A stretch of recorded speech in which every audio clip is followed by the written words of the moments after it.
Muchísimas gracias y muy buenas tardes a todas y todos. Y pues muchísimas gracias a Lini, a Luz María, a Ceci, a Carlos por la invitación de participar en esto.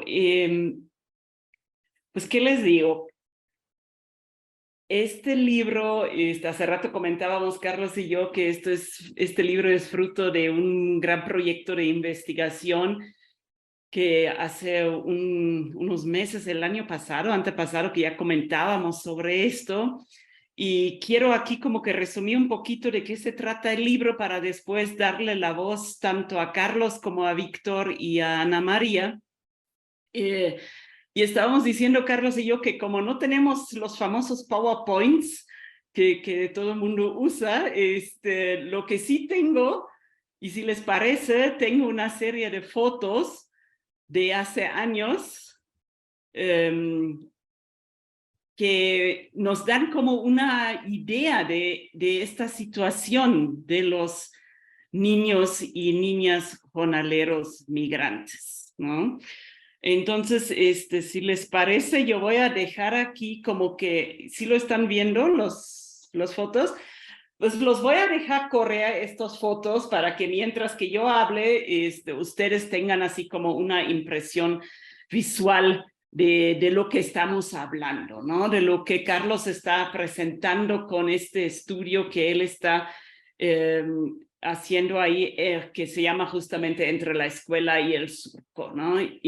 Carlos ha sido investigador de esta problemática desde el 2006, 2005, por ahí aproximadamente. Lleva Carlos 20 años dedicándose a esta temática con proyectos desde la Universidad Autónoma del Estado de Hidalgo, después las evaluaciones externas al PRONIM en el 2008, 2010, primero en Hidalgo mismo, luego en otros estados de la República, Veracruz, Colima, Baja California, Chiapas, Michoacán, Morelos, Nayarit, Nuevo León, Puebla, Sinaloa, en el 2009. Y yo sé que Carlos ha estado publicando una serie de libros, artículos y ponencias sobre esta temática.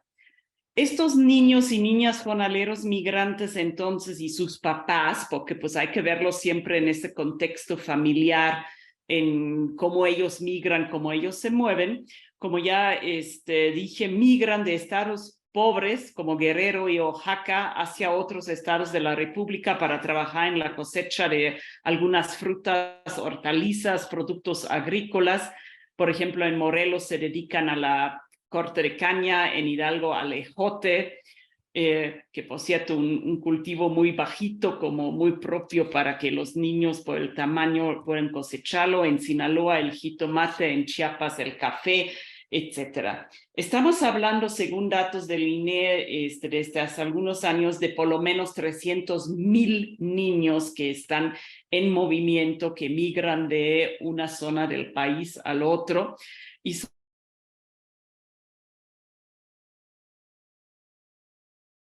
regulares. A lo largo de los años, hemos visto de que la problemática de estos niños, y lo hemos señalado en algunos estudios, que presentan grandes dificultades. Presentan dificultades en un sentido de cobertura, porque la mayoría de los niños migrantes no tienen acceso siquiera a los servicios educativos, o cuando los tienen no los utilizan. Un problema de asistencia, porque los que logran inscribirse en las escuelas para migrantes no asisten de manera regular. Y un problema de eficiencia terminal, porque la deserción escolar impide que los menores concluyan esta educación básica. Y un problema de aprovechamiento, porque al final del paso de la escuela no les permite a los menores migrantes el dominio de los conocimientos y habilidades que se propone que obtengan mediante la educación básica. Y en ese sentido está estructurado también el libro que hoy estamos comentando. Carlos se ha dado a la tarea, junto con un equipo de trabajo, de hacer entrevistas a más o menos 100 niños entre 13 y 29 años de edad, la mayoría entre como por ahí de 15, 16, en diferentes campos a lo largo y ancho del país, detectando de que hay justamente niños que no accedieron a la educación básica, niños que abandonaron al concluir la educación básica, niños que tienen trayectorias regulares y niños que sí concluyeron esta educación básica. ¿Cuáles entonces son estos factores que intervienen o que influyen a que los niños entran, siguen, concluyen o no la escuela? ¿Y para qué les sirve esta escuela? Como ya he dicho, se han hecho una serie de estudios sobre esta problemática y muchas veces nosotros los investigadores lo que hacemos es analizar y ponerlo en nuestras palabras y decir, bueno, según la teoría tal y etcétera, y nosotros concluimos y demás. Ahora estamos frente a un libro en donde Carlos le da la palabra a los niños mismos. Y yo creo que esto de entrada es una de las grandes virtudes de tener este acercamiento desde la voz propia de estos niños, que ellos mismos están externando su situación, las razones de rezago educativo extremo que, por ejemplo, vemos en el capítulo 2 de los niños que no accedieron a la educación básica, donde la migración no es tanto la causa del abandono escolar, sino tiene que ver a lo mejor con la pobreza que viven, no solo a manera individual, sino también comunitaria, el problema del idioma. Muchos de los niños hablan idioma indígena. Hemos estado frente a salones de clases en Sonora, Sinaloa, en el norte, donde en un solo salón se hablan 12 diferentes idiomas indígenas y que no hay maestro que pueda atender a los niños en su propio idioma bajo tanta diversidad, ¿no? En el capítulo 3 se nos presentan la voz de los niños que abandonaron antes de concluir la educación básica por diferentes razones: falta de apoyos académicos de la familia, el no aprovechamiento escolar, no se sentían a gusto en el sistema escolar, tenían experiencias negativas, los que les impartieron clases en un idioma que no entendían, aplicaron exámenes que no se sabían responder y se reprobó. Entonces, también en el caso de las niñas, embarazos tempranos, ayuda en la casa, en la cocina, cuidando a hermanos chiquitos. Todo ese tipo de relatos están ahí en el libro. Y vemos entonces por qué los niños no logran concluir la educación. Finalmente, tenemos también el caso de niños que sí tienen trayectorias regulares sin problemas de extraedad, en donde implica de que ellos han podido insertarse a la escuela dominando el castellano, el español, antes incluso de ingresar a la escuela, poder incorporarse en el esquema de enseñanza de la escuela básica, han tenido a lo mejor becas de diferentes programas y más que nada han tenido un apoyo desde sus familias y desde los maestros. Entonces, esto también es algo que vimos con los niños que concluyeron la educación básica, que nos presentan en el capítulo 5 del libro. Este apoyo material y moral de la familia, especialmente de la mamá, el apoyo de becas, el caso de dominar el español, de combinar el trabajar en el campo y la migración en las vacaciones. Entonces son diferentes factores de apoyo para estos niños que han podido concluir la educación básica de alguna manera, como es el hablar español, el apoyo material y moral de la familia, las becas, una relativa estabilidad en la migración. esos contextos y estas condiciones de educabilidad de estos niños son únicos, son situaciones en donde necesitamos tener una escuela disponible cerca de los campos donde ellos trabajan, cerca de los campamentos donde ellos viven. Necesitamos maestros flexibles que están impartiendo clases a estos niños en horarios fuera de lo normal, digamos, en horarios de 6 de la tarde cuando llegan del trabajo hasta las 8 o 9 de la noche. Son situaciones que implican muchísimo apoyo, importancia de la familia y resiliencia de los mismos niños para poder lograr la educación. Entonces, pues, este libro, creo, con esos diferentes apartados, nos pone en la viva voz de los mismos niños y jóvenes la vida que han llevado, la situación en la que están, también la ausencia en muchos casos del mismo gobierno, porque como dijo Luz María hace rato, pues hay que ver las vetas por donde seguimos trabajando, por donde seguimos incidiendo en esta problemática. Y si me di a la tarea en los últimos días de revisar artículos, libros que hemos escrito, que ha hecho Carlos a lo largo de los años, y como dije, bueno, al principio, estos problemas los vimos hace 15, 20 años y seguimos desafortunadamente en lo mismo, ¿no? Entonces yo creo que se requieren todavía muchísimo más intervención, muchísimo más apoyo, una estructura distinta de educación, de un apoyo del gobierno para que esa experiencia educativa de estos niños y niñas migrantes no sea tan dolorosa como se percibe en el libro que tenemos el día de hoy frente a esto. El título del libro realmente resume lo que es esa vida de estos niños y niñas, ¿no?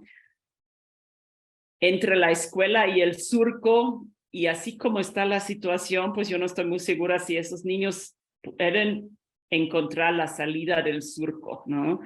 Pueden realmente encontrar el camino para que la educación sea el vehículo hacia otras realidades en su vida, ¿no? En algún futuro. Pues estos serían así como para mí los primeros elementos o ideas del libro que hoy nos toca comentar, y dejaría yo aquí con muchas felicitaciones para Carlos, para toda la gente que ha estado trabajando con él en la publicación del libro, en la elaboración del libro, de la revisión de estos testimonios. Pues muchas felicidades por este enfoque de buscar las trayectorias de los niños, los itinerarios de ellos mismos en su propia voz. Dejaría yo aquí, y si quieren, pues ahí tienen ustedes estas imágenes, son imágenes de Hidalgo, de Veracruz, de Colima, de diferentes campamentos, de diferentes escuelas, donde hemos estado hace años recorriendo esto, y espero que con un poquito lo que he relatado y con estas imágenes los hemos puesto un poquito en contexto sobre lo que se trata el libro que nos presenta Carlos el día de hoy. Y con esto le dejaría yo la voz justamente a mi amigo Carlos Rodríguez para que nos siga platicando cómo estuvo la elaboración de este libro, qué se enfrentaron ustedes, cómo surgió la idea, qué nos quieres compartir ahí, Carlos. Muchísimas gracias, Lidia, por esta excelente síntesis que haces del libro y de lo que contiene, que justamente yo no quería enfocarme en eso ahora, porque con la idea de que dejar, digamos, a los comentaristas, digamos, que escuchar sus opiniones. Entonces yo quisiera así, como dice Lidia precisamente, quiero hacer una presentación muy breve, pero para contextualizar un poco cómo surge este trabajo. Bueno, antes que nada, yo quisiera expresar mi agradecimiento al INIDE y a la Universidad Iberoamericana por haberme apoyado y financiado una serie de proyectos de investigación desde que entré yo a la universidad en el 2013 hasta mi retiro en 2021. Fueron 8 años continuos de impulso a la investigación sobre las condiciones educativas en poblaciones que viven en condiciones de vulnerabilidad, durante los cuales acumulamos una gran cantidad de entrevistas que hicieron posible escribir esta obra. Yo quiero destacar esto porque la Ibero es una de las pocas universidades privadas que le destina recursos a la investigación, que hace investigación en serio, que tiene un compromiso muy fuerte con estos temas, y si no hubiera sido por este contexto tan favorable, este tipo de trabajos no sería posible. Entonces, creo que es muy loable el apoyo continuo que hubo a través de una serie de proyectos de investigación, y por la coincidencia que yo por lo menos tuve desde el inicio con la Ibero, en el sentido de enfocarnos a estos grupos que viven en las peores condiciones, en los temas de equidad educativa. Las niñas, los niños de las familias de jornaleros agrícolas migrantes nos compartieron mucha información de un valor incalculable, confiaron en nosotros, abrieron su mente y su corazón a los integrantes de nuestro equipo, lo que nos permite ahora dar a conocer parte de sus narraciones, unas narraciones donde ellos plasman sus vivencias, sus temores, sus alegrías, sus esperanzas. En el libro solo se exponen 32 relatos. Sin embargo, esto que ellos nos contaron, pensamos que no debe diferir demasiado de lo que han vivido muchos otros migrantes, tal como lo plantea precisamente el enfoque etnosociológico de Berthoz, un sociólogo francés. Él dice que lo que se observa en el microcosmos, o sea, en los individuos, nos permite saber qué es lo que está ocurriendo en el macrocosmos, o sea, en la sociedad.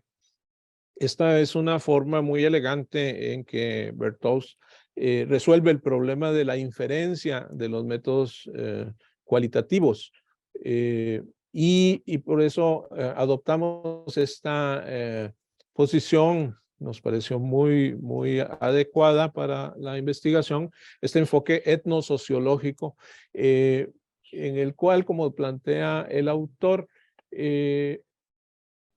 basta con profundizar en un número considerable de esos microcosmos para tener una idea de lo que está pasando a nivel macro. Por otra parte, quisiéramos agradecer, bueno, yo quiero agradecer a los docentes y a las autoridades educativas de los estados donde hicimos estas investigaciones, en Baja California, en Sinaloa, en Sonora, en Morelos, en Hidalgo, en el Estado de México. Todos estos lugares, ellos nos permitieron entrar a las escuelas, lo cual era difícil porque muchas veces estas escuelas estaban en los campamentos agrícolas. Nosotros teníamos que ir acompañados por gente de la SEP. Y ellos mantuvieron siempre un gran interés, un gran respeto, hay que decirlo, hacia la investigación que realizábamos. Nunca intentaron influir en los resultados. Tuvimos una total libertad para realizar nuestro trabajo, y pues esto también, hacer este tipo de publicaciones, consideramos que es una forma pues de devolverles también un poco todo ese apoyo que nos dieron, que sin eso no hubiéramos podido hacer nada. Es más, ni siquiera hubiéramos podido entrevistar a nadie, porque los niños estaban en esas escuelas y ese apoyo fue fundamental.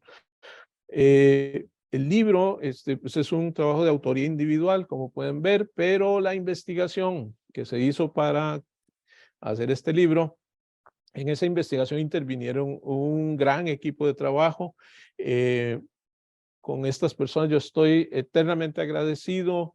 Llevaría mucho tiempo mencionar a todas. Aquí veo que están conectadas Tere Rojas, que además de ser una de las principales expertas en el tema a nivel nacional, se integró con nuestro equipo, nos ayudó en el trabajo de campo, estuvo haciendo entrevistas en Sonora, participó en las discusiones que teníamos en el equipo y fue un apoyo fundamental. Gloria Gracida también, que ha trabajado muchísimo el tema de los migrantes y que se integró a nuestro equipo en Baja California de una forma totalmente desinteresada, ad honorem, solo por las ganas de ayudar. Bueno, y que Gloria le tenemos mucho aprecio porque además de todo, ella es también egresada de la maestría de la Ibero y conoce mucho el tema de los migrantes. Patricia Patiño, que trabajó conmigo, fue mi mano derecha durante la última etapa de este proyecto de investigación. Lolita, que la veo conectada también, que nos apoyó de muchas formas cuando estuvo trabajando en el INIDE. Y bueno, es un equipo muy grande. Yo les ruego nada más que revisen el apartado de agradecimientos, porque ahí traté de incorporar a todas las personas que en diferentes momentos participaron en esta investigación. Quiero agradecerle también a Lidia, a Ana María y a Víctor por aceptar la invitación a comentar el libro, así como a Luzma, la directora del INIDE, por esta linda iniciativa de organizar esta presentación, y a Cecilia, que la he estado molestando en estos días para coordinar este evento. El Departamento de Publicaciones de la Ibero realizó un gran trabajo. Como autor, yo me sentí muy acompañado en todo este proceso de edición, de corrección de estilo, y eso permitió hacer muchas mejoras al borrador inicial. En lo personal, este libro para mí es muy importante porque me permite saldar una deuda que tenía con los migrantes, el compromiso que sentía de dar a conocer sus voces, las que de otra forma yo sentía que se iban a quedar ocultas, olvidadas en montañas de entrevistas transcritas o en audios y archivos en discos duros, y nunca se iban a conocer. Por otra parte, para mí fue muy significativo que el INIDE y la Ibero decidieran continuar con la publicación del libro, a pesar de que yo ya no trabajo para la institución. Esto me hace sentir que sigo formando parte del equipo, lo cual para mí, créanlo, es muy, muy importante. Bueno, quisiera contarles un poco sobre el origen de este trabajo y sobre algunos propósitos que para mí eran muy claros, pero no siempre quedaron expresados de manera explícita en el libro. Pues este libro surgió en medio de dos circunstancias que se conjugaron de una manera imprevista. De alguna manera los astros se alinearon para producir este resultado. Por una parte, la Universidad Iberoamericana me aprobó un añorado año sabático para el periodo 2020-2021. Y cuando salgo yo a sabático, salgo en un momento en que la pandemia nos obligó a todos a irnos para nuestras casas. No se podía viajar, no se podía hacer trabajo de campo, no podíamos salir prácticamente, ustedes recordarán, todos lo vivimos. Y entonces, afortunadamente, en los años previos, habíamos acumulado una gran cantidad de entrevistas, como decía Lidia ahora, 100 aproximadamente, que no habíamos tenido tiempo de analizar a profundidad. Mucha información acumulada y mucho tiempo disponible gracias a un sabático que transcurría en medio de una pandemia, fueron los insumos básicos que hicieron posible que escribiera este libro. Quisiera compartirles brevemente, ya para concluir, ¿Cuáles son los propósitos que yo por lo menos consideraba importante tener como autor para escribir este libro? Incluso no necesariamente se cumplieron todos, pero bueno, se los comparto. Bueno, como su título lo indica, uno de mis objetivos era dar a conocer esto que nos contaron las niñas y los niños migrantes sobre su situación laboral, familiar, educativa, etcétera. Ellos nos contaron de todo y nosotros no censuramos nada, conservando el necesario anonimato de las personas informantes. En las páginas ustedes podrán ver que aparece todo tipo de relatos, desde experiencias positivas que los inspiraron a salir adelante, hasta lamentables casos de abuso que se dieron tanto en el contexto familiar como escolar. No buscamos idealizar ni pintar una realidad color de rosa, tampoco satanizar ni hacer generalizaciones infundadas. Solo transmitimos lo que nos contaron, tanto experiencias positivas como negativas, como quizá nos pasa pues, a todas las personas que tenemos una mezcla de todo esto en nuestras vidas. Otro de los propósitos de este trabajo fue salir un poco del diagnóstico. Como decía Lidia, hace 20 años estamos estudiando esto y hace 20 años estamos encontrando lo mismo y volviendo a decir lo mismo, y si hiciéramos otra investigación seguramente encontraríamos otra vez los problemas de rezago educativo y las cosas que ya mencionaba Lidia, aulas donde hay 10, 12 lenguas distintas, unas dificultades de comunicación entre los alumnos y sus maestros y maestras, etcétera. Eso como que ya lo sabíamos y quisimos salirnos un poco de esto del diagnóstico y de la denuncia para articular los relatos de los migrantes con discusiones teóricas y metodológicas que nos parecen fundamentales en las ciencias sociales y que nos parece importante para avanzar en el conocimiento de estos temas.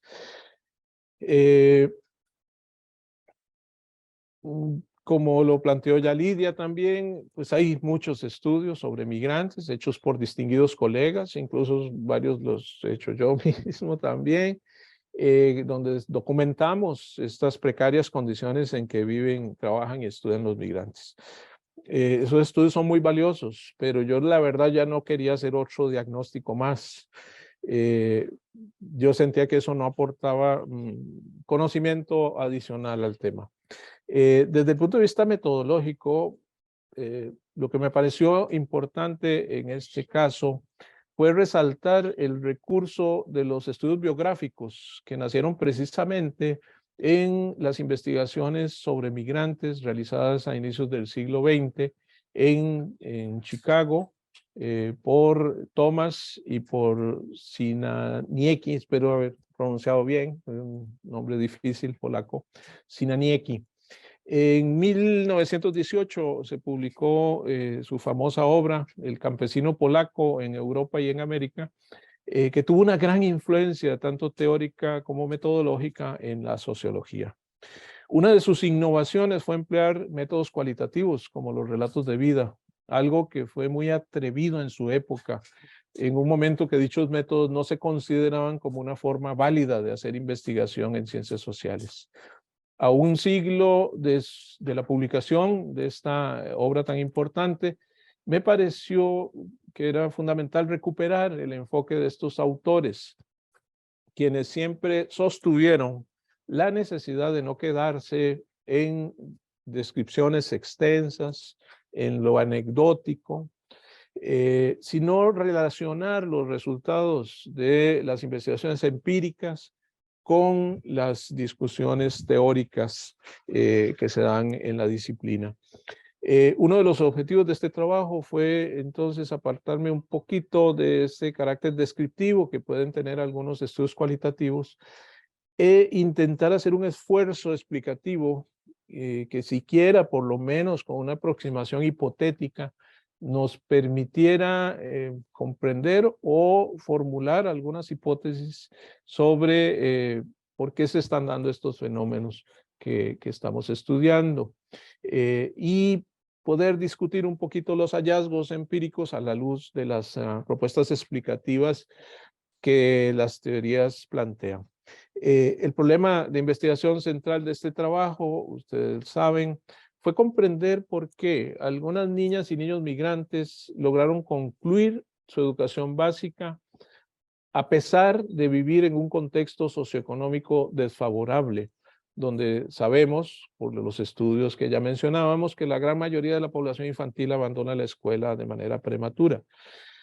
Recopilamos en este libro los relatos de 32 hijos e hijas de migrantes y dividimos todas esas entrevistas en dos grandes grupos, dependiendo de la trayectoria. La trayectoria de rezago educativo, que es donde están las personas que no accedieron o que abandonaron la escuela de manera prematura, y la otra, que era una trayectoria similar a la trayectoria normativa, o sea, los que siguieron normalmente en la escuela y estaban por lo menos en segundo grado de secundaria sin tener problemas de extra edad, o estaban ya terminando el tercero de secundaria. Los relatos de vida los identificamos, los estudiamos a través de tres grandes itinerarios: el itinerario laboral, el itinerario migratorio y el itinerario educativo. En este caso, y tal vez haya luego posibilidades de profundizar, nos parece que es muy importante distinguir entre itinerarios o singladuras que son diferentes a las trayectorias. Y también es importante distinguir entre relatos de vida e historias de vida. Para ser preciso, el trabajo consistió en nuestro en analizar relatos de vida, no historias de vida, que son cosas distintas. Esos relatos de vida nos permitieron estudiar los itinerarios observados, o sea, las singladuras, para, a través del estudio de esos itinerarios, identificar trayectorias. Básicamente, en una supersíntesis, eso es lo que se hizo.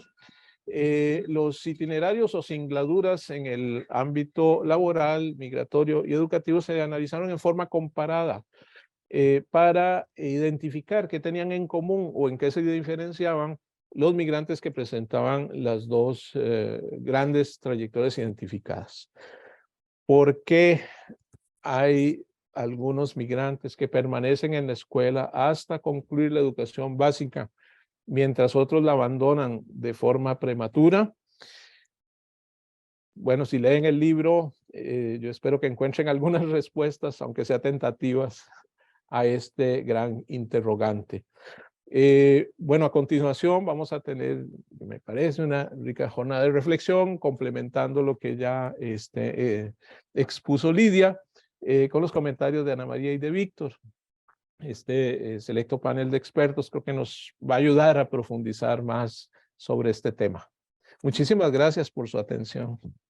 Muchas gracias, Carlos, por que nos platiques así como que el background de todo esto, ¿no? De dónde nace esta inquietud, por qué ya no sea otro diagnóstico más, que de repente creo que para los investigadores también de repente es como que medio frustrante, ¿no? De que dices, hago un diagnóstico y hago otro diagnóstico y les digo, y en la política finalmente no hay respuesta y no se hace nada y se vuelven a encontrar las mismas cosas, ¿no? Y creo que ha sido muy interesante conocer esta postura tuya, ¿no? Y también el acercamiento metodológico un tanto distinto, ¿no? Que querías poner aquí en este libro. Pues es el momento de que le pasamos la voz, no sé, pero yo creo que primero a Ana María Méndez Puga, para que ella nos comparta sus comentarios y impresiones del libro, y después al doctor Víctor Zúñiga. Doctora Ana María, por favor. Sí, muchas gracias, Lidia. Muchas gracias por la invitación a la Universidad Iberoamericana y felicidades a Carlos y a todo el equipo que hizo posible el trabajo. La verdad, cuando lo estaba leyendo, estaba con una egresada ahí y le empecé a comentar, ¿no? Ella tiene experiencia también en campos jornaleros y le encantó el libro, ¿no? Le encantó el trabajo. Y bueno, en mi caso, no podía evitar pensar en Michoacán, ¿no? O sea, cada cosa que leía decía cómo se vive en Michoacán. Así es que lo que comente va a estar en función de qué se vive en Michoacán, ¿no? ¿Qué hay por acá en los campos jornaleros que hay acá en Michoacán, en algunos, ¿no? Y bueno, yo creo que hay una coincidencia muy importante en la región centro, ¿no? De los campos agrícolas que tiene que ver con esta contratación informal. Son pequeños productores. Nos vamos a encontrar lo mismo que encuentra el equipo, ¿no? Que analiza Carlos, que es esta contratación a la semana, al día, pues es el jornal, ¿no? Básicamente. Y son pequeños productores que a veces solamente quieren llenar un camión y contratan ese día, las cuadrillas que necesitan para hacerlo, o 3 días o una semana, pueden estar 2 días sin trabajar, ¿no? Es un trabajo precario, es un trabajo en condiciones precarias. Y otra coincidencia con lo que está en el libro, voy a ir no en orden en el libro, sino hablando de varios temas, es que no podríamos llamar familias jornaleras agrícolas únicamente, ¿no? Hay una serie de actividades que se muestran en los distintos relatos, ¿no? Sobre las actividades que hacen las familias para la sobrevivencia. Algunos venden, otros son albañiles, ¿no? Otros hacen pues trabajo artesanal, hay de todo en las familias, ¿no? Acá en Michoacán sucede igual, ¿no? Ichan y Takuro son artesanas, son artesanos, algunos tienen tierra, igual pasa en esas comunidades de Guerrero, donde son originarios, de Oaxaca. Menciona una de las niñas, pues mi papá, no, uno de los jóvenes, mi papá no tenía tierra, pero mi tío sí, él iba y venía, nosotros ya nos tuvimos que pues quedar en un lugar donde hay trabajo. Y justo esa es como la aspiración de las familias, ¿no? Cuando pues coinciden casi todos los estudios, cuando les preguntamos por qué están aquí, es pues por qué cree, ¿no? Pues porque somos pobres y aquí hay trabajo, ¿no? Pues venimos buscando trabajo. Y es, como decía antes, un trabajo precario. Por otro lado, esa precariedad pues define ciertas condiciones de un contexto. Y dice Carlos, origen no es destino, ¿no? Yo digo contexto no es destino, ¿no? O sea, ese origen, de dónde son originarios no es destino y eso se muestra en los distintos relatos de vida. Ya no voy a abundar sobre el método que ya habló Carlos, me gustó mucho la descripción que hace, ¿no? El cómo explica el efecto Mateo, el teorema de Thomas, ¿no? Es muy interesante, lo recomiendo para los que damos clase, ¿no? Cuando discutimos aspectos metodológicos, es una muy buena, muy buen capítulo metodológico, es atractivo, bien escrito, claro, ¿no? Y hay algo que a mí me pareció muy relevante que retoma, que es esta idea, ¿no? De que si una persona define una situación como cierta, entonces pues las consecuencias de ese supuesto, ¿no? De esa perspectiva pueden tener pues cierto nivel de realidad, ¿no? Y yo lo veo, no lo dicen en los relatos, pero lo he encontrado, ¿no? Esta idea me recordé mucho cuando las familias jornaleras dicen, pues no inscribí al niño porque no tengo los papeles. Y le digo, pero aquí puede tramitar un acta de nacimiento si usted es de Michoacán. Dice, ¿cómo? Dice, no, pues si ya no la tengo, la perdí, no me la traje porque la perdí. Digo, por eso, pero puede tramitar otra. Entonces, ese supuesto tiene consecuencias, esas consecuencias de las que habla Carlos, ¿no? No, yo supongo que ya perdí el acta de nacimiento de mi hijo y ya no puedo tener otra acta, ¿no? Entonces, esas certezas generan consecuencias que, bueno, pues ya con la dinámica, con la interacción, pues con el acceso a la información, las personas pues aclaran, ¿no? Y ya no tiene consecuencias, pero así como esa podemos encontrar otras, sobre todo que tienen que ver con el cuidado, la salud, ¿no? Que tiene que ver con esas condiciones de no acceso al derecho a la educación. Y bueno, algo que también me pareció a mí muy relevante es como dice Carlos, que hay estos factores tienen cierto peso, ¿no? Estos factores que encuentra en los distintos relatos, en estos itinerarios, ¿no?, de vida, en esta actividad laboral, ir a la escuela, estar en casa, tener amigos o no, una serie de factores que aparecen, tienen cierto peso, dice, ¿no? A mí yo encuentro en los relatos algo que, bueno, que se ve en las entrevistas, de los que se eligieron para el libro, que hay dos muy importantes que yo pues traduzco como el empuje y amorosidad de las madres y de los padres, ¿no? Así como la amorosidad y disponibilidad de las escuelas y esa flexibilidad que muestra, ¿no? Esa historia en la que, no me acuerdo ahorita el nombre, creo lo tengo más abajo en el texto, dice una de las niñas que la defendía la maestra de esos niños que la atacaban porque hablaba otra lengua.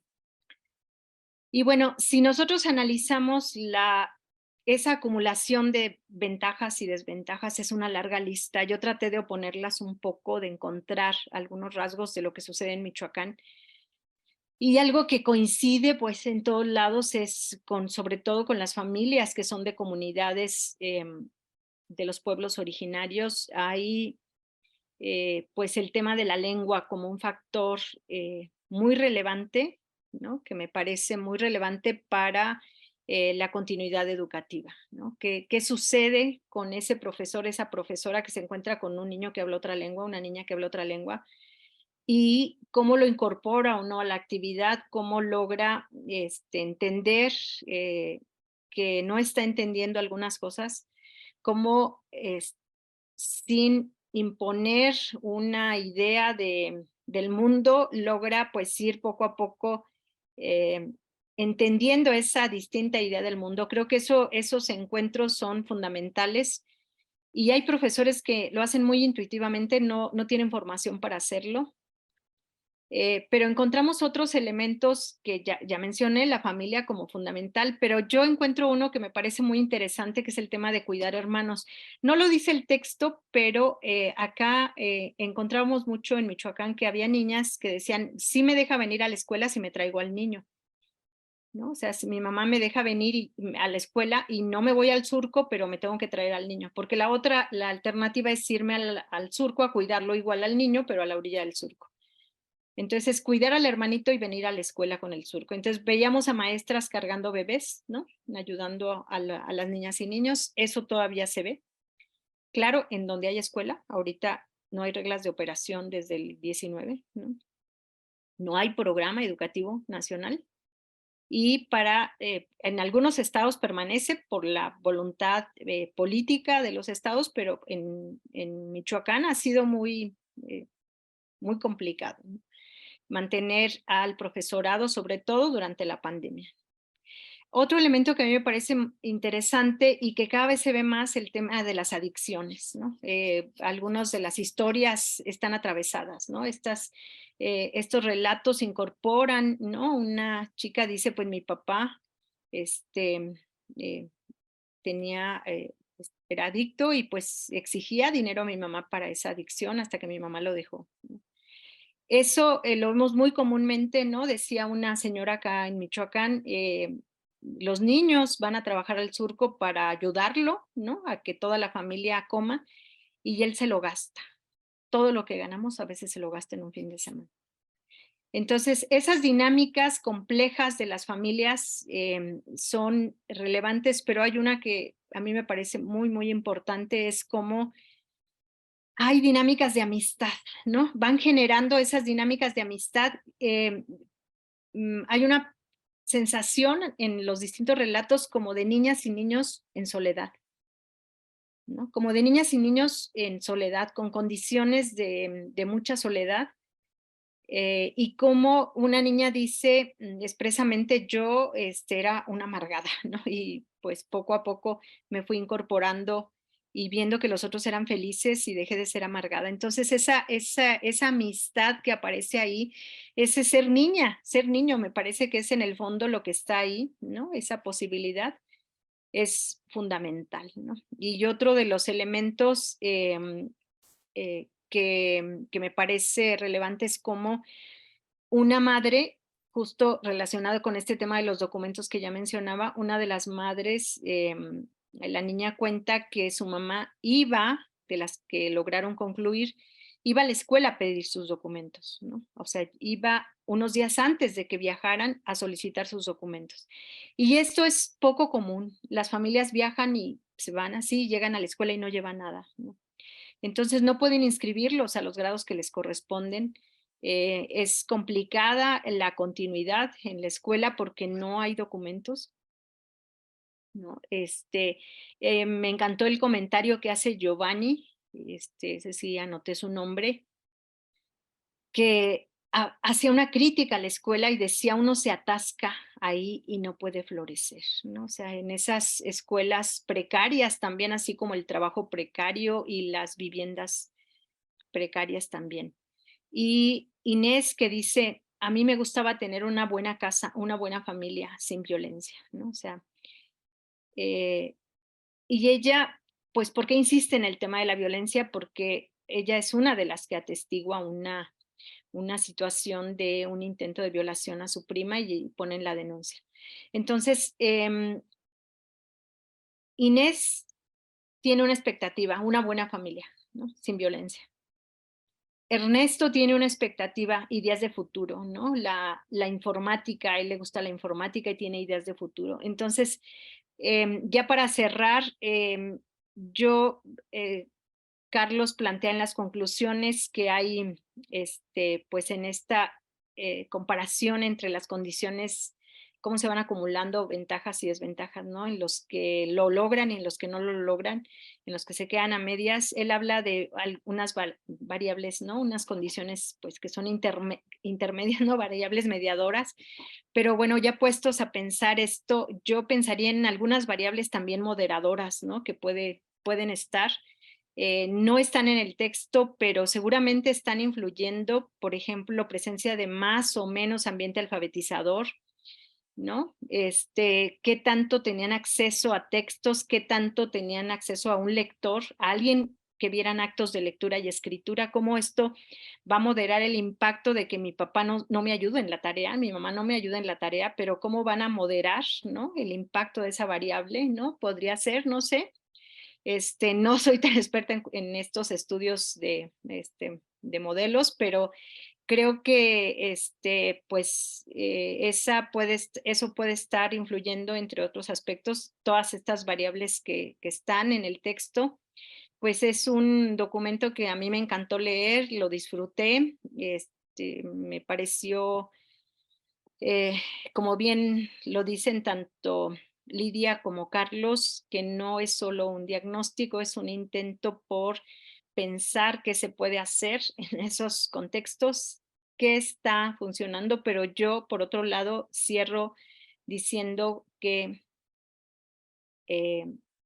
pues la oferta educativa que se menciona en el texto, ¿no? Esta oferta escolar que puede ser adecuada y que eso influye en el éxito, esta oferta educativa pues no puede quedarse a un lado porque vimos que eso fue fundamental, ¿no? O sea, que hubiera escuela donde fueran. Entonces, que haya escuelas que tengan una oferta educativa pertinente, pues tiene que ser lo esencial y ojalá pues sigamos empujando por ahí. Muchas gracias.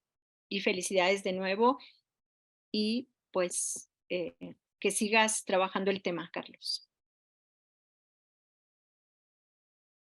Muchísimas gracias, Ana María, por los comentarios y quiero aquí nada más repetir o subrayar eso, lo que dijiste, que desde el 2019 ya no hay PRONIM, ¿no? Ya no hay programa educativo específico para estos niños jornaleros, ¿no? Entonces, de repente, como que da la sensación que vamos un paso para adelante y dos pasos para atrás, ¿no? Que no avanzamos en realidad, ¿no? En la atención de estos problemas. Le doy la voz al doctor Víctor Zúñiga para que nos platique sus comentarios.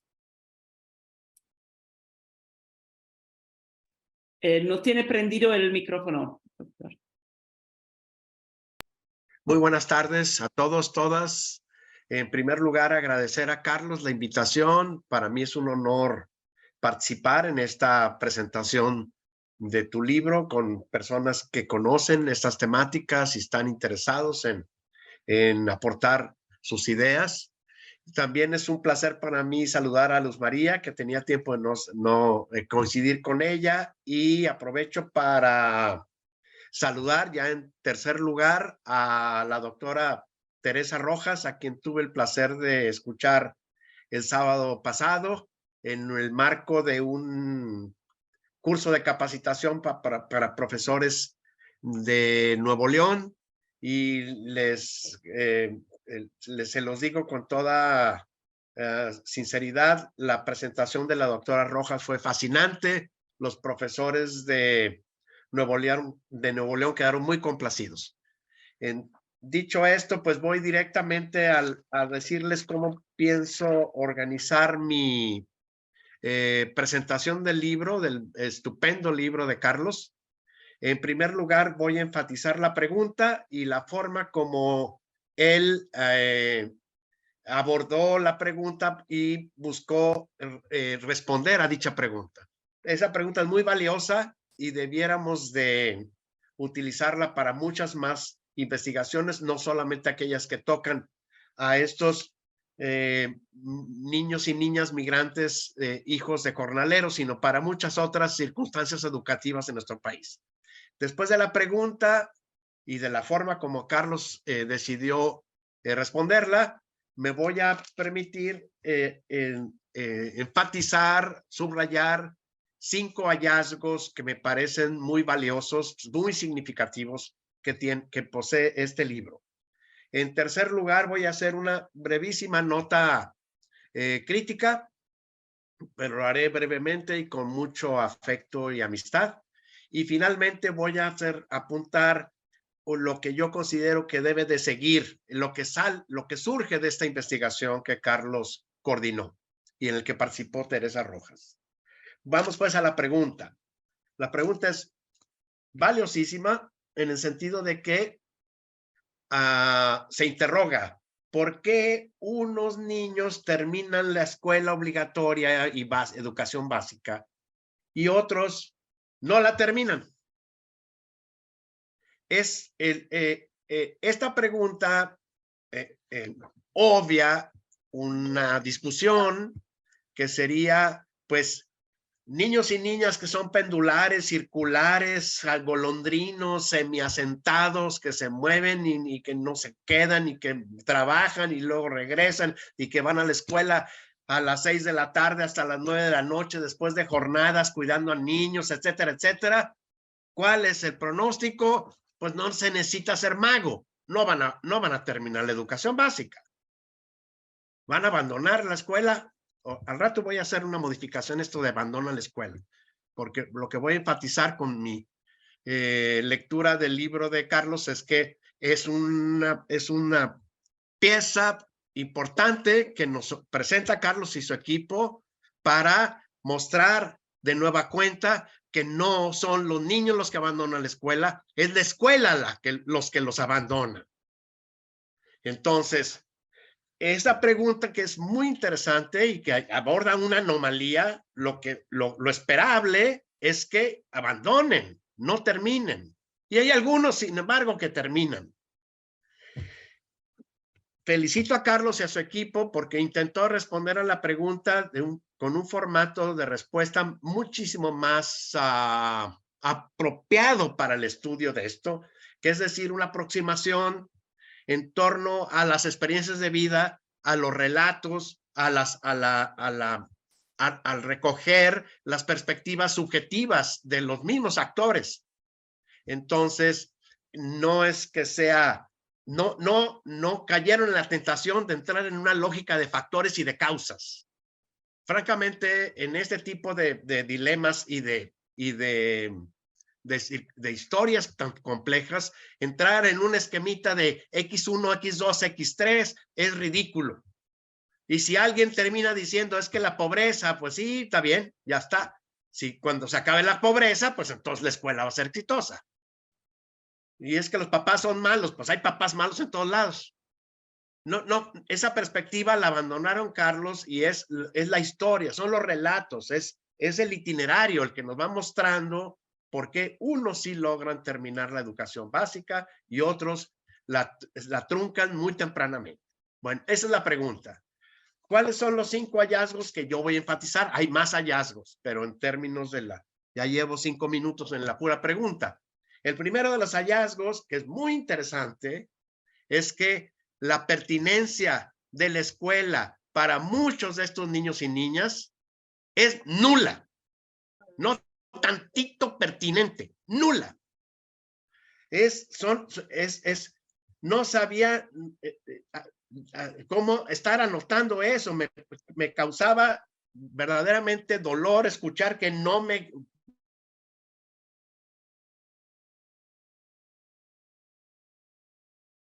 Nada más estaba ahí haciendo lo que me dijeran. Es una escuela impertinente la que nos muestran estos relatos. No tantito pertinente, impertinente. El segundo hallazgo, que me parece muy importante, es el de las barreras lingüísticas. Lo que demuestran estos relatos y estos itinerarios es que las escuelas menosprecian olímpicamente el hecho de que hay niños cuya lengua no es el castellano. Y hay 0 estrategias de transición lingüística, 0. Hazle como puedas. Si me entiendes, bueno. Y si no me entiendes, es tu problema. Hay 0 estrategias de transición lingüística. No hay ninguna modalidad pedagógica en este país que permita hablar del castellano como segunda lengua. Es su segunda lengua. Y hay toda una aproximación didáctico-pedagógica para tratar con niños cuya lengua no es la lengua dominante y prestigiada de la escuela.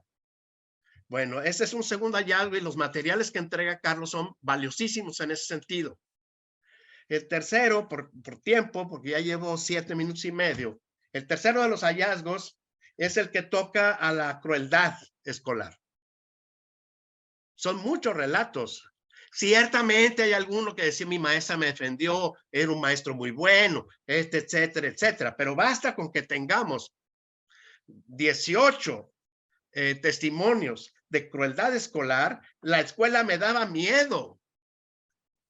Nos estaban regañando todo el tiempo. Nos pegaba con una vara. Me daba miedo no saber. En fin, aquí tengo todas las notas, pero sí hay el hallazgo de Carlos es que las escuelas son crueles. Y todavía decimos que se van, pues los sacamos de la escuela. Los sacamos de la escuela.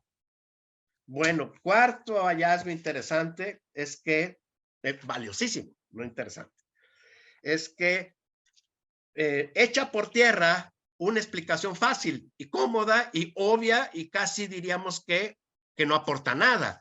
Esta investigación echa por tierra estas explicaciones obvias y carentes de valor. ¿Cuáles son esas explicaciones? Que abandonan la escuela porque tienen que ayudar a la familia y darle al surco.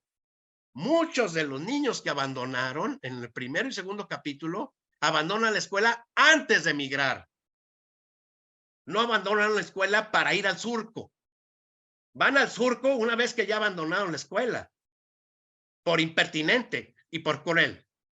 Vámonos al surco.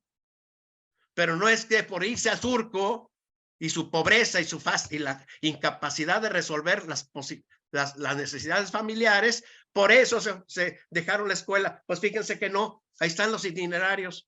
Dejaron la escuela antes y luego se van al surco, claro. Y bueno, la última de los hallazgos que me parece muy interesante es que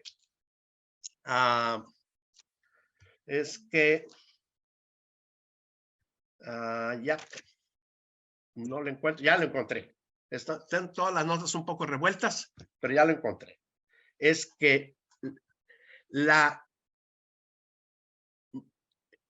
el éxito de los que fueron exitosos en el sentido escolarmente, el deseo y la aspiración de estos chicos no tiene explicación. Desde luego que dice, mi mamá y mi papá me apoyaron. Mi mamá siempre quería. Mi papá me ayudaba. Pero sigue la pregunta. ¿Por qué hay papás así y hay papás asá? Esto hace que yo incorpore esta observación. El hallazgo es que sí hay, a pesar de la anomalía, niños y niñas adolescentes que son exitosos y que tienen aspiraciones escolares. Y otro hallazgo es que todavía no sabemos por qué. La investigación no dio tan allá, pero descubrió que existen estos. En el último capítulo es precisamente eso, antes de las conclusiones. Bueno, un poquito desordenado fueron, pero son los 5. Una breve nota crítica, la voy a hacer muy breve, Carlos, porque ya llevo 11 minutos, muy breve, y es casi, más que nota crítica, es un poquito un lamento. Para quienes no conocen mi trabajo, me he dedicado a entrevistar niños y niñas desde hace 25 años, ¿verdad? Migrantes, pero migrantes internacionales, Carlos. Yo no he tenido la fortuna de hacer estas entrevistas con migrantes internos. Bueno, estos golondrinos, como dices tú, estos me encantó, estos pendulares, estos circulares y estos semi-nómadas o semi-asentados. Una vida, pues, de investigación, de hablar con niños y niñas. Esa ha sido la mía. Y no, pues notarán ustedes que puse aquí en la nota crítica que las entrevistas en ocasiones son entrevistas que truncan el relato del niño y de la niña. Y yo me agarraba contra la pared porque está de manera abrupta, cambia la temática al entrevistador. Y el niño está diciendo, por ejemplo, no me gustaba ir a la escuela, y de ahí, en lugar de decirle, bueno, ¿qué es lo que no te gustaba? Bueno, y entonces, ¿qué tan lejos te quedaba? Y digo, bueno, ¿por qué? Porque está poniendo el niño, la niña y el niño están poniendo el tema. Y las entrevistas abruptamente truncaban la secuencia conversacional. Termino la nota crítica, perdón, Carlos, pero es que yo he matado a 3 estudiantes de doctorado porque hacen estas interrupciones abruptas de la secuencia conversacional con los niños, que está diciendo, imagínate si no maté a una de mis estudiantes de doctorado. La niña le dice, estábamos en la mañana por irnos a la escuela y descubro que mi mamá había muerto. En Chicago. Descubro que mi mamá estaba muerta. Y la estudiante de doctorado le preguntó, bueno, ¿y cómo te está yendo en la escuela? ¿Cómo te llevas con los maestros? Yo cuando recibí el audio, la mandé llamar y la maté ahí, con un cuchillo. Digo, no la maté porque está ahí en la cárcel, pero observan ustedes, mi mamá estaba muerta. ¿Qué es lo que sigue? Pues, ¿qué le pasó a tu mamá? ¿Qué hicieron ustedes? Olvídate de la secuencia de la entrevista y la escuela y los maestros. Pregúntale por la mamá. Entonces, bueno, no pasó eso en ninguna de las entrevistas que hicieron los colaboradores de Carlos, ni Teresa, ni nada. Pero en ocasiones sí hay estos detalles. Por último, ahora sí, ¿qué sigue? Pues lo que sigue es ahora, en mi punto de vista, Carlos, y le vas a seguir por ahí, es hacer el estudio con los padres. Conocer a los padres. Y conocer a aquellos padres que tienen un compromiso con la escolaridad de sus hijos. ¿De dónde surge eso? ¿Cómo surgió eso? No puede venir de la nada. Segundo aspecto que a mí me gustaría que fuera parte de la investigación, como lo que sigue, es entrar a este estudio siguiendo con los niños, pero ahora con un enfoque de capacidades y no con el enfoque de ¿cómo le llaman ustedes? Se me olvida porque no me gusta mucho ese enfoque. El de vulnerabilidad. Ah, el de ya, la ya. vulnerabilidad. Ya, el enfoque de la vulnerabilidad ya sale, está bien. Pero yo creo que estos niños desarrollan un montón de capacidades. El nomadismo, se sabe, genera estas capacidades. ¿Y cómo podemos aprovechar estas capacidades en el ámbito propiamente educativo? Reconocerlas, por lo menos. Y por último, ahora sí termino, es el siguiente aspecto a considerar para lo que sigue. ¿Qué transformaciones debe de tener la escuela? ¿Qué transformaciones debe de tener el maestro? ¿Qué transformaciones debe de tener el currículum? ¿Qué transformaciones debe de tener el plan de estudios? ¿Qué transformaciones debe tener la normatividad para servir adecuadamente a esta población? Da la impresión de que estos son golondrinos, estos son pendulares y la escuela no se mueve. La escuela está sentada en sus reales. Y eso son ustedes los que tienen que moverse al ritmo de la escuela. La pregunta es, ¿qué escuela? ¿Qué maestros? ¿Qué materiales? ¿Qué currículum? ¿Qué plan de estudios? ¿Qué formatos de evaluación? ¿Y qué tipo de seguimiento deberíamos nosotros de crear para servir adecuadamente y prestar atención a las necesidades de este tipo de población? Bueno, espero haber sido, haberle hecho un honor al trabajo de Carlos y que se constituya en una felicitación de mi parte.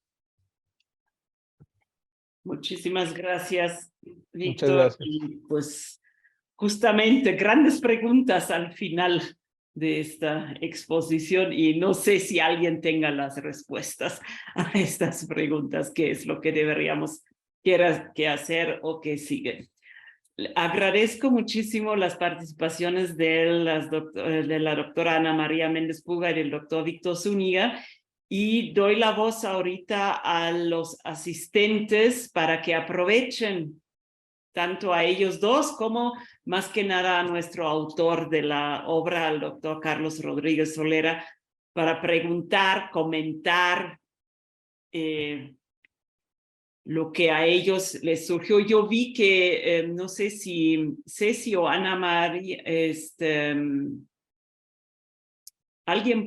¿quién puso ahí el link del libro? Ya está en el chat, porque la gran fortuna que tenemos es que la Ibero pone el libro a la disposición de todos en formato PDF en internet, entonces ahí todos ya lo podemos bajar y hojearlo, leerlo, estudiarlo. Y yo estoy segura que ahorita con las exposiciones y los comentarios de ustedes seguramente surgieron algunas preguntas.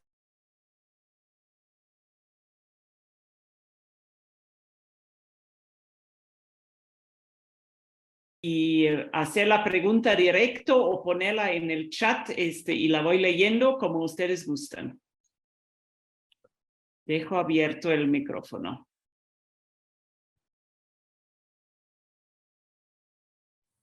Buenas tardes. Sí, Ana Karina. Sí, disculpe, pues me parece súper interesante las exposiciones de Víctor, de Carlos, de Ana María, y yo me estoy transportando, así como lo mencionó Ana María.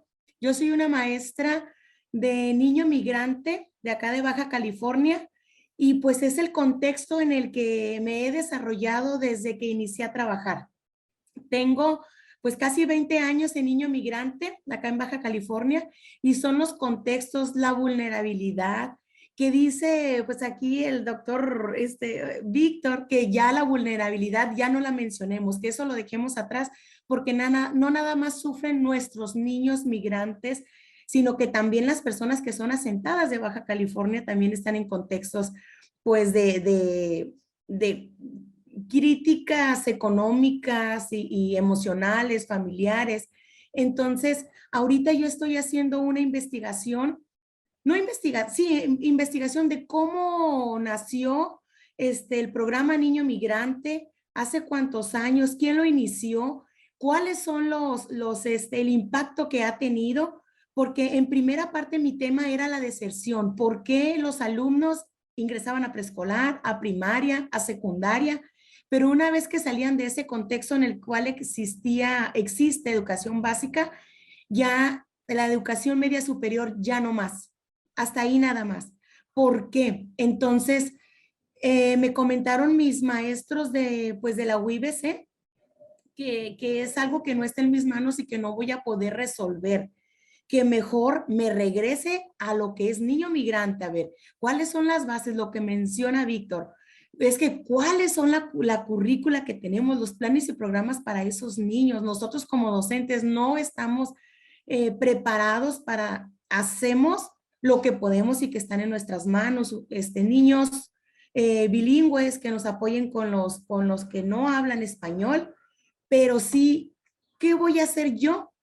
¿Qué puedo hacer yo para poder darle un enfoque de investigación, pero de una investigación que alguien la lea y que diga, voy a tomarla de aquí para continuarla, para conocer ese impacto que hemos tenido niño migrante en Baja California?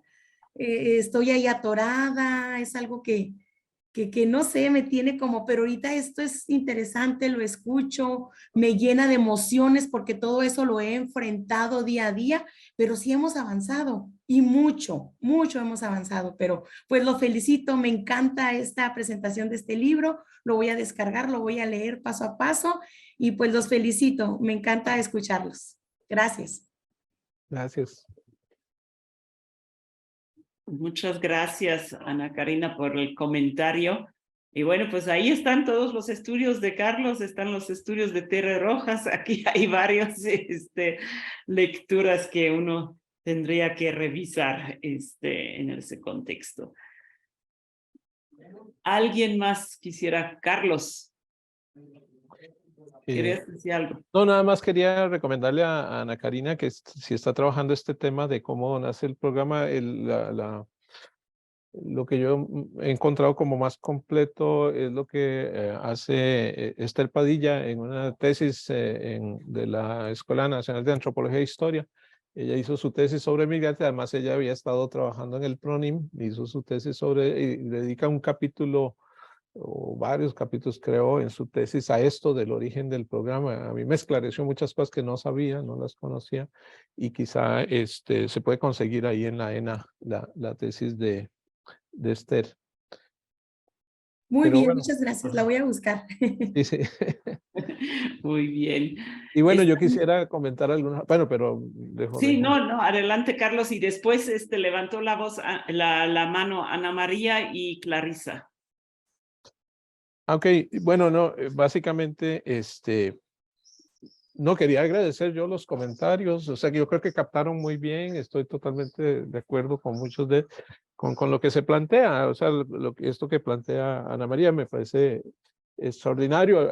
A mí también me hizo cambiar de opinión de lo que yo tenía la idea esto de que todos eran jornaleros agrícolas migrantes. Cuando ves su vida es bastante más compleja, regresan a su lugar de origen, allá se dedican al comercio, otros se dedican a la albañilería, bueno, es bastante diverso.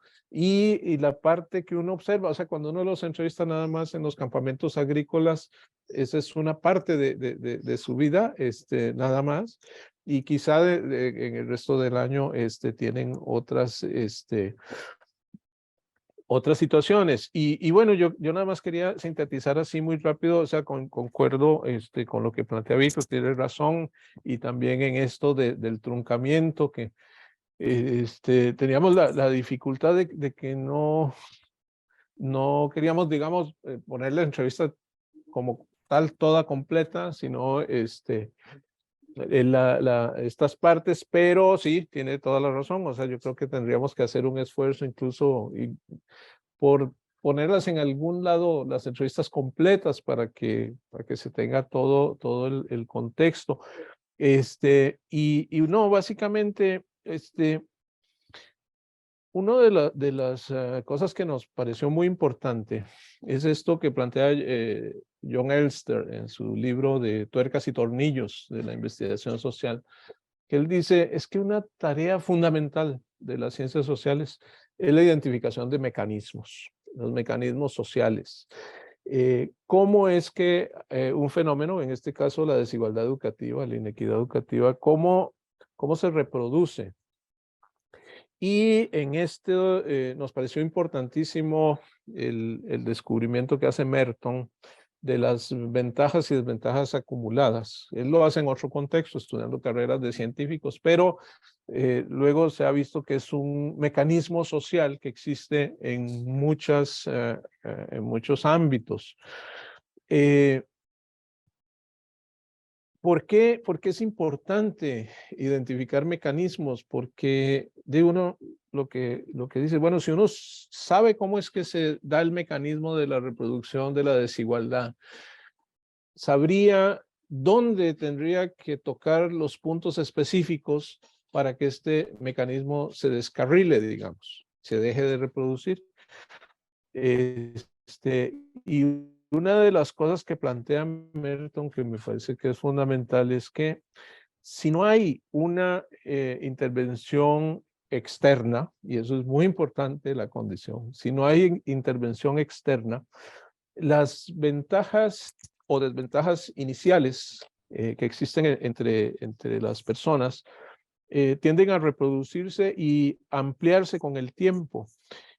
Con el tiempo se tienden a ampliar las brechas de desigualdad, que es lo que estamos observando y que es lo que se conoce como el famoso efecto Mateo. El asunto es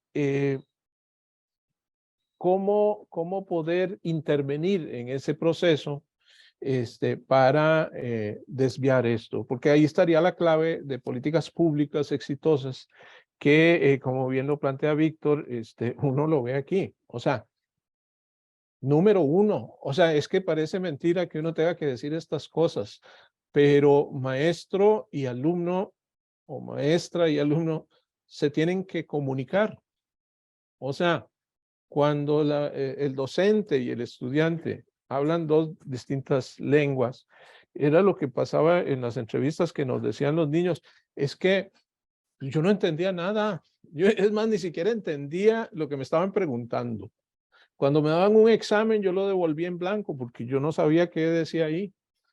Y cuando les preguntábamos, ¿y cómo hacías para solventar ese problema? Siempre sale la respuesta, le preguntaba a mis compañeritos. Había algún compañerito que él sí más o menos hablaba y yo le preguntaba qué fue lo que dijo la maestra, él me explicaba. Así se solventó, pero no había una política en la cual estuviera contemplado el hecho de que las personas hablaban diferentes idiomas y que no se podían comunicar. Entonces a cualquiera de nosotros nos meten en un aula en China o en cualquier lugar donde hay un idioma que uno no entiende, pues es terriblemente frustrante. Ahora, esta situación que se plantea, como les decíamos, nosotros dijimos todo, todo, hasta los casos de maltrato que aparecían, aunque habría que ver, creo que hay una entrevista que no salió acá, pero me acuerdo que estábamos entrevistando a alguien en el Estado de México y primero nos contaba eso de que el maestro le pegaba con una regla y después vino la pregunta, ¿y qué te parece, qué te parecía tu maestro? Y nos dice, muy bueno. Y entonces yo que le digo, pero no dices que no acabas de decirme que te pegaba. Y decía, sí, pero es que él nos pegaba porque le importábamos, porque él se preocupaba por nuestra educación. Entonces, es interesante esta parte porque es muy compleja. O sea, uno ve que Desde el punto de vista de uno, pues son prácticas que a mí me sorprendieron, porque en pleno siglo XXI se den ese tipo de cosas, pero hay que verlo en los contextos donde se da. Nada más quisiera agregar que esta parte, para mí también sorprendente, que no lo estábamos contemplando y que no estaba en la investigación que empezó a salir, de este apoyo decidido de las familias en algunos casos. Es que es interesante porque uno dice, por ejemplo, es que el trabajo infantil impide que los niños vayan a la escuela. Sí, eso es cierto, pero en algunos casos donde el interés en la educación de sus hijos era tremendo, eso implicaba que los padres o las madres de familia cambiaban de lugar de residencia, cambiaban de lugar de trabajo, se iban a otros lugares porque sabían que ahí los niños iban a trabajar, hacían sacrificios y dejaban de comprar otras cosas con tal de que su hijo fuera a la escuela. Entonces esa parte sí era muy importante. Mientras que en otros casos, Lidia se acordará cuando hacíamos entrevistas, por ejemplo, en Hidalgo, que les decíamos, ¿y por qué su hijo no va a la escuela? Es que a él no le gusta. A él no le gusta. Él fue ahí como 2 semanas y me dijo que no le gustaba la escuela y que a él le gustaba más trabajar, pero no le insistían ni lo obligaban ni nada a que tuviera que ir a la escuela. Entonces esa parte resulta fundamental. Yo creo que hay una parte aquí, como bien lo notaron, tanto Ana María como Víctor, y en los comentarios iniciales de Lidia también. Bueno, si es tan importante esta parte, pues entonces, ¿qué es lo que hace que haya padres que les interese más la educación de sus hijos? La teoría de la reproducción dice que es la escolaridad. Entonces uno esperaría que los niños que van a la escuela fueran hijos de gente con un nivel educativo muy alto. No, a veces no necesariamente. Había incluso padres analfabetos, pero con un gran interés en la educación de sus hijos, y eso era fundamental. Eso lo lleva a uno a discutir y a revisar incluso algunas teorías, porque podría ser que sea al revés. No que que lo importante sea el capital cultural, como diría Bourdieu y Passerón, sino que más bien, claro, las personas que tienen alto capital cultural tienen también a su vez más interés en la educación de sus hijos. Pero en este caso, cuando uno ve gente con bajo nivel educativo y con mucho interés en la educación, tiene un efecto importantísimo y podría servir como una de las claves de una forma de descarrilar este proceso de reproducción. Pero ya me callo porque yo hablo mucho. No, pues a eso venimos a escuchar. Estaba la mano levantada de Ana María y de Clarisa, y después hay 2, 3 comentarios aquí en el chat que también quisiera leer. No sé, Ana María, por favor. Sí, iba a abordar lo que planteó Luz María Moreno del rol del profesorado, de que tanto en escuelas de comunidades expulsoras como las comunidades receptoras, en el caso de Michoacán, por ejemplo, hay profesores y profesoras que son maravillosos, ¿no? Maravillosas personas, aunque no tengan una formación para entender el fenómeno de la migración desde pues, una perspectiva que les permita transformar su práctica completamente, hacen esfuerzos, ¿no? En un foro que tuvimos el año pasado, en julio, ¿no? Estuvieron varias profesoras y profesores, entre ellos estuvo la maestra Eutimia, que es una maestra jubilada que trabaja en Coahuayana, trabajaba ya, ¿no? Con familias jornaleras, con niñas y niños, ella pues era la directora de la escuela, y con una sensibilidad, con un trabajo dedicado, comprometido, pero claro que no todo el profesorado tenía esa disposición, pero ella entraba a las aulas, iba aquí, iba allá, se movía, iba a los surcos. Las condiciones para quienes no conocen algunas dinámicas migratorias son muy diversas, ¿no? Hay escuelas a la orilla del surco, así, a la orilla del surco, o sea, es un techito, unas bancas ahí, porque las familias viven ahí a la orilla del surco, viven en casas con bolsas de plástico, ¿no? Con palitos y bolsas de plástico. Ahí acampan y ahí, pues, ahí viven los niños, ahí se instala la escuela. Claro que hay otras muy bien montadas, ¿no? En el norte del país, en Sinaloa, vamos a encontrar escuelas increíbles, ¿no? Muy adecuadas para el trabajo docente, que eso no necesariamente quiere decir un excelente trabajo. Claro, tanta precariedad, pues, o sea, decía un maestro que iba, esto es simulación, le digo, pues los niños, algunos salen de aquí leyendo y escribiendo, ¿no? A pesar de esto, y otros no, otros pues descansan al menos ahí, ¿no? Hay comida caliente, había comida caliente, ahora ya nada de eso existe. Pero creo que hay sí grupos de profesores y profesoras que ya han escrito sus experiencias, ¿no? Yo creo que de Maestros que abren caminos, que escribieron maestras de Coahuayana, ¿no? Este libro donde escriben sus experiencias, pues eso es eso también, ¿no? Recuperar esos relatos que les permite a ellas revisar qué está sucediendo, cómo están trabajando. Y en efecto, como dice Carlos, y esto ya es algo que no iba a abordar, reiterar solamente que cuando uno entrevista a niñas o niños en su comunidad de origen o en la comunidad receptora, hay una diferencia, uno ve cosas distintas, salen temas distintos, ¿no? Salen muchos temas diferentes. El valor de lo escolar, por ejemplo, cómo está presente en uno y otro espacio.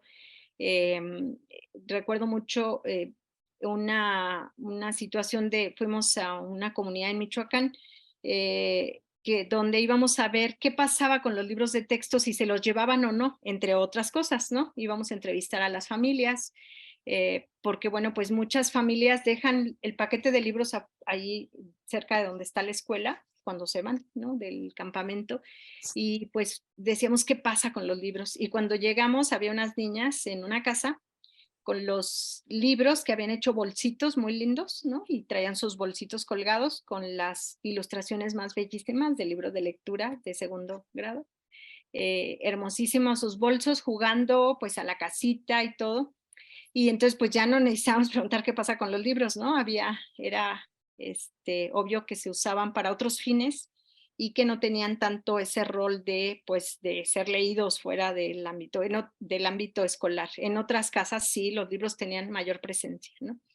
Entonces, bueno, pues sí surgen temas distintos en uno y otro espacio y para mí, pues seguir investigando el tema, como bien lo dicen, pues implica sí partir de otros marcos posibles interpretativos, encontrar otros aspectos que no hemos visto, pero que están ahí, y pues ojalá nos dé la vida un poco más para seguir en el tema. Muchas gracias.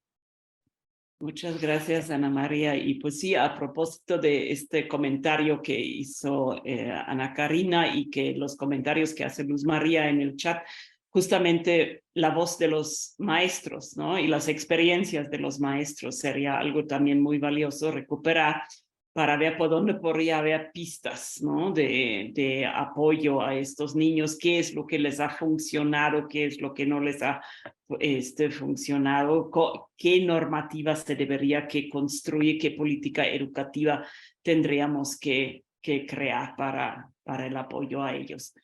Estaba la mano levantada de Clarisa, pero ya la bajó, no sé, pero seguro No, que sí. quiere participar. Yo voy a ser muy breve. Quiero felicitar al doctor Carlos Rafael. Realmente todo lo que él trabaja generalmente es una invitación a que uno continúe. Hemos tenido oportunidad de intercambiar algunas opiniones respecto a la educación en estos últimos tiempos. Y bueno, pues me queda claro que a partir del trabajo que él y todos los compañeros que participaron en la investigación, lo que nos aportan, pues realmente nos dejan mucho trabajo a los pedagogos, ¿no? Ya el doctor Víctor Zúñiga señalaba, pues esta falta de programas, de proyectos y estrategias donde no se mire al castellano, ¿no? como la lengua obligatoria desde la cual tengo que enseñar yo, ¿no? Sino considerar estas cuestiones muy particulares del contexto de estos niños y de estas niñas. Y a partir de ello, bueno, pues tenemos mucha chamba que hacer. Y la otra, bueno, pues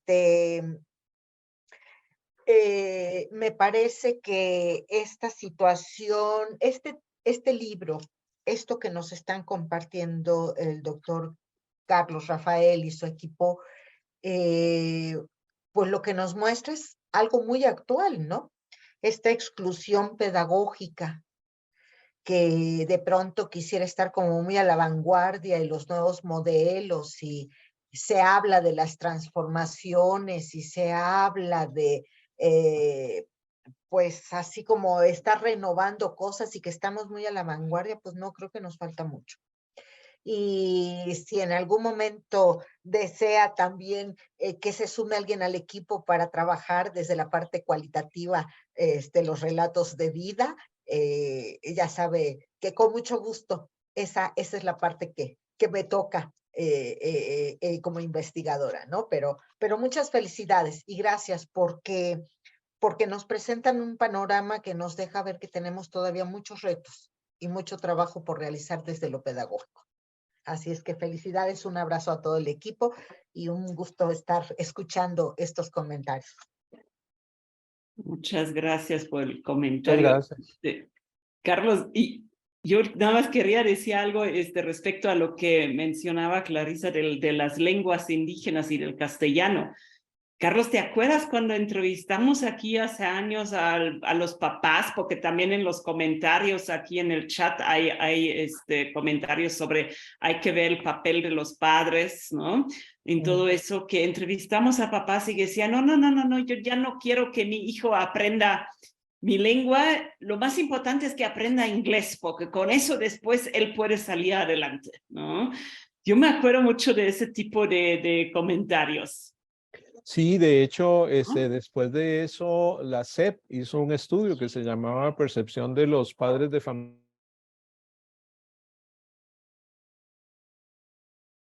Parecidos. Porque cuando nosotros les preguntábamos esto de la lengua indígena, él decía, pues es que no, yo mando a mi hijo a la escuela para que aprenda español y me le van a estar enseñando lengua indígena. Y le decíamos, pero ¿qué es que a usted no le gusta su lengua? ¿Usted desprecia su cultura? No, para nada. Nosotros en la casa solo hablábamos lengua indígena y yo soy muy orgulloso y todo de esto. Pero decía, y me acuerdo de una entrevista precisamente que decía, es que si yo lo que quiero es que mi hijo tenga el español, me acuerdo, porque él decía, para que tenga un buen trabajo. Y le decía, ¿y como qué sería un buen trabajo? Dice, allí como carpintero, mecánico, no jornalero como yo, porque ellos decían, yo solo puedo trabajar de jornalero porque mi dominio del español es muy bajo, muy básico. No puedo trabajar en otra cosa. Pero bueno, Víctor está levantando la mano. Sí, correcto, ya lo vi. Entonces, adelante, Víctor. El micrófono, por favor. Ya, Sí. Gracias, Lidia, y gracias, Carlos. Primeramente, observé que la rapidez y la torpeza mía no permitió que pudiera comunicar adecuadamente una idea que me parece fundamental aquí y recomendada precisamente para la continuación de los estudios de Carlos. Y en segundo lugar, el asunto del español, el castellano como lengua prestigiada y dominante. Entonces empiezo con eso, lo que comuniqué mal. Cuando hago yo la invitación de utilizar el enfoque de capacidades en lugar del enfoque de vulnerabilidad o de precariedad, se justifica eso en el siguiente sentido. Los enfoques de vulnerabilidad y el enfoque de precariedad enfatizan lo que no son, lo que no tienen, lo que les hace falta, lo que los hace víctimas, lo que les impide. El enfoque de vulnerabilidad siempre es en ese sentido. El enfoque de capacidades es estos niños nómadas, cuáles son las competencias que van desarrollando y cómo podemos nosotros incorporarlas a la vida educativa escolar. Me tocó, con esto termino, dirigir la tesis de una estudiante del doctorado en educación de la Universidad de California en San Diego. Empezamos con ¿qué iba a estudiar ella? La educación de los niños centroamericanos que están en tránsito, instalados básicamente en Hermosillo en espera y en Monterrey en espera, en tránsitos que duran a veces 3 años. Al cambiar el enfoque de vulnerabilidad y precariedad al de capacidades, descubrió Maxi una gran cantidad de capacidades que desarrollan estos chicos, que es lo que está convirtiendo ahora en su bandera de entrada para que cuando lleguen a las escuelas de Estados Unidos les dice, estos niños desarrollaron capacidades para comunicarse digitalmente, porque estaban encerrados. Estos niños desarrollaron capacidades para esto, para esto, para esto, para esto, para esto. No son solamente lo que no son, son también lo que son. Bueno, ahí creo que ahora pude comunicar un poquito mejor. No quiere decir que tengan que estar de acuerdo conmigo, pero sí que comuniqué yo mal. El enfoque de precariedad y el de vulnerabilidad enfatiza lo que no son, no lo que son. Y por último, ahora lo de la lengua. Respecto a español y las lenguas mexicanas, como diría mi maestro Natalio Hernández, el más importante poeta en náhuatl contemporáneo y miembro de la Academia de la Lengua en México, Natalio tiene 2 afirmaciones que permiten tener una mejor comprensión de esta discusión. La primera es que las lenguas que les decimos indígenas son lenguas mexicanas, llamémosles las lenguas mexicanas. Ellos hablan una de las lenguas mexicanas. La segunda premisa de Natalio es, el español también es nuestro. No solo de ustedes, también es nuestro. Gracias al español, al castellano, pues nosotros los nahuas de Veracruz podemos hablar con los yaquis de Sonora. Es la lengua franca. Entonces, son 2 premisas muy buenas. Cuando los papás están diciendo quiero que aprendan el español, es porque el español también es de ellos, no nomás de nosotros. Entonces, aquí están las 2 premisas que yo quisiera enfatizar y muchas gracias por haberme dado unos minutos más de participación. Sí, claro, muchas gracias. Y sí, las capacidades, pues es un enfoque mucho más asertivo, ¿no? Que ahonda en las vulnerabilidades, ¿no? Carlos y Luzma, no sé quién de los 2 quiere participar primero. Dale, Carlos, es tu espacio, dale. Si hay tiempo, yo digo un par de cosas nomás. El micrófono, Carlos. No, perdón, nada más muy rápidamente. No, esta relación de los migrantes, en los cuales una gran cantidad de migrantes, más o menos creo que es el 40% de los migrantes internos, son indígenas, pero no todos. Entonces, yo me acuerdo cuando pasaron el programa de migrantes a educación indígena, cuando preguntamos, ¿pero por qué hicieron eso? Nos dijeron, es que de por sí todos los migrantes son indígenas. No, espérate, hay muchos que son, pero hay otros que no lo son. Y el asunto es que las soluciones, digamos, que se han encontrado para la educación indígena, que es poner un maestro que hable la lengua de los niños, que eso es bastante loable y posible cuando los niños están en su pueblo originario, donde los demás niños y las demás familias hablan un mismo idioma y el maestro puede explicarles en el idioma que hablan todos ellos. Pero cuando se da la situación que narraba Lidia, donde hay 6, 7, hasta 12 lenguas diferentes en un salón de clase, que además pueden variar porque entran y salen, y entonces las 12 de la otra semana no son las mismas que esta. Eso es imposible. O sea, no podemos tener un maestro que hable todos esos idiomas. O sea, no es posible. No existe. Entonces, ahí hay que buscar una lengua franca. Y el asunto es que no se le da atención a apoyar a los niños en esto.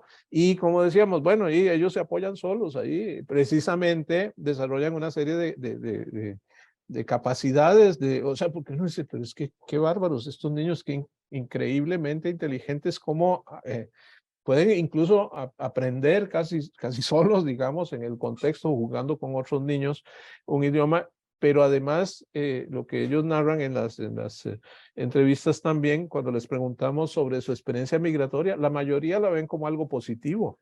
Es más, ellos se comparan con los que se quedaron en el pueblo y que no salieron. Dicen, no, yo pues, conozco un montón de cosas y yo, no, yo me desenvuelvo mucho mejor, yo sé hacer un montón de cosas, he visto un montón de lugares, conozco más el país, que gente que se quedó allá y que nunca salió, etcétera. Entonces ellos lo ven también como una parte positiva, no todo es una cuestión de negativa. Pero me callo para que no tenga chance.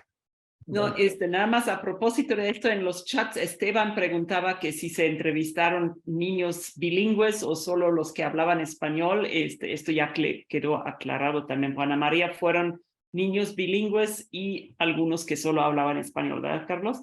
Y algunos que solo hablaban lengua indígena, que nos dirán, ¿y cómo hicieron? Bueno, con ayuda de intérprete. O sea, había niños que tuvimos que entrevistarlos con ayuda de un intérprete porque no dominaban, no hablaban español. Entonces, también. Ajá. Ahora sí, Luz María y Ana María también. Muy rápido, nada más, ha sido dos comentarios rapidísimo. Uno en términos metodológicos, yo me quedo mucho con destacar el gran equipo de investigación que han hecho, interinstitucional, a lo largo ya de muchos años.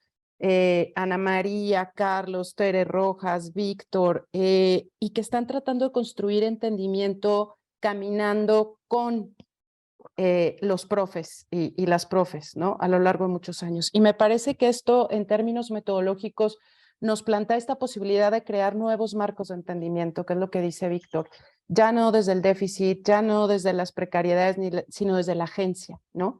Y creo que eso también nos lleva a esta parte que también mencionaba Víctor sobre la manera en la que nos acercamos a hacer preguntas, que sigue siendo un tema muy adultocéntrico, ¿no? Cuando estamos acompañando a las escuelas y cuando podemos escuchar las voces tanto de docentes como del estudiantado, como de las familias, nos ganan estos paradigmas adultocéntricos y muchas veces también muy colonialistas, ¿no? Desde los feminismos decimos que bueno, en el centro estamos tratando de ver las opresiones, no a nivel individual, sino es la estructura, es el sistema que ha sido cruel con estas condiciones.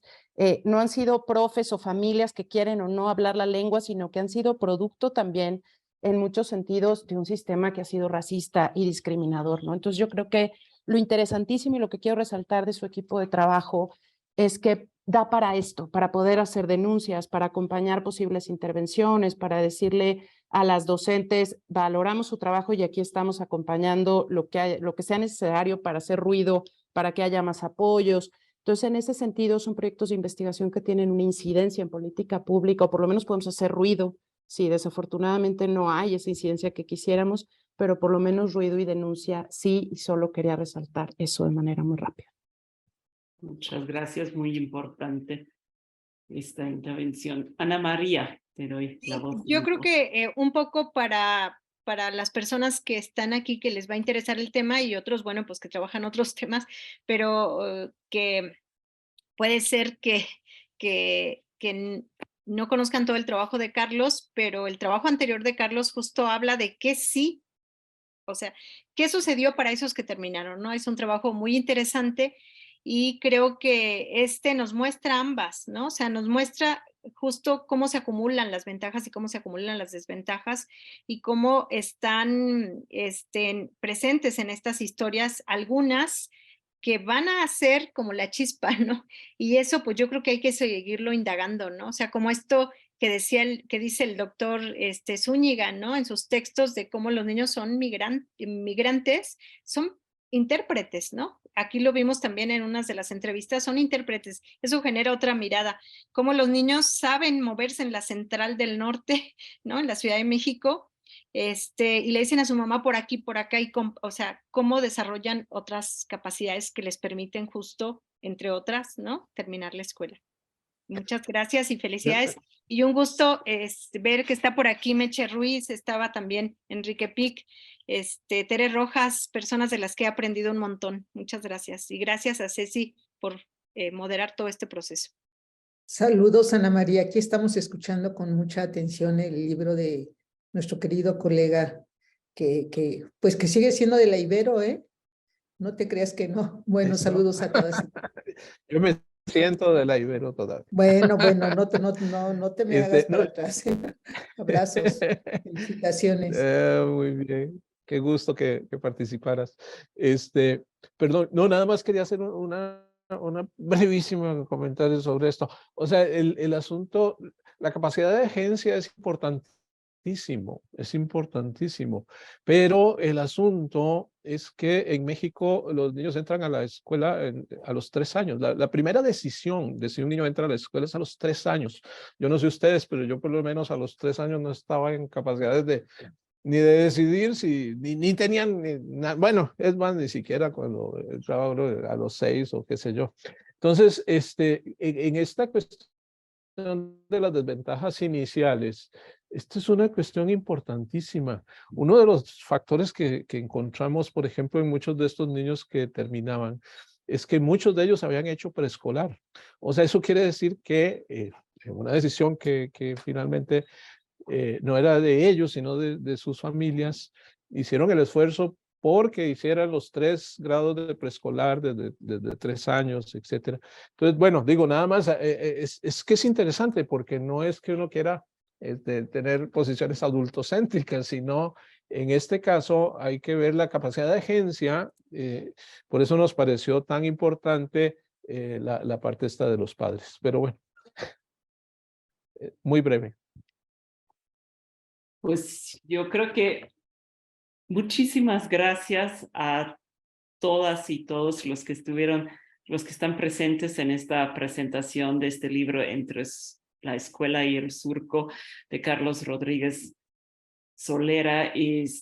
La voz del autor que nos ha dado mucho más pistas y muchas más experiencias que nos ha compartido, los comentarios tan acertados de Ana María Méndez Puga y de Víctor Zúñiga. Y muchísimas gracias a la Ibero por organizar este evento, Cecilia y más que nada Luz María Moreno, también a todos los demás estudiosos del fenómeno o de la problemática de los niños, niñas, jornaleros, migrantes que están aquí, Tere Rojas, Meche, todos los que están aquí presentes, los estudiantes que están aquí escuchando, tanto de la Ibero como también, yo me tomé la libertad de invitar aquí a mis estudiantes de Hidalgo, que están aquí presentes. Yo creo que han aprendido mucho sobre esta temática y pues les agradezco muchísimo y yo creo que con esto, con el último comentario de Carlos, pues cerramos esta sesión de esta presentación del libro. Muchas gracias y que todos estén bien.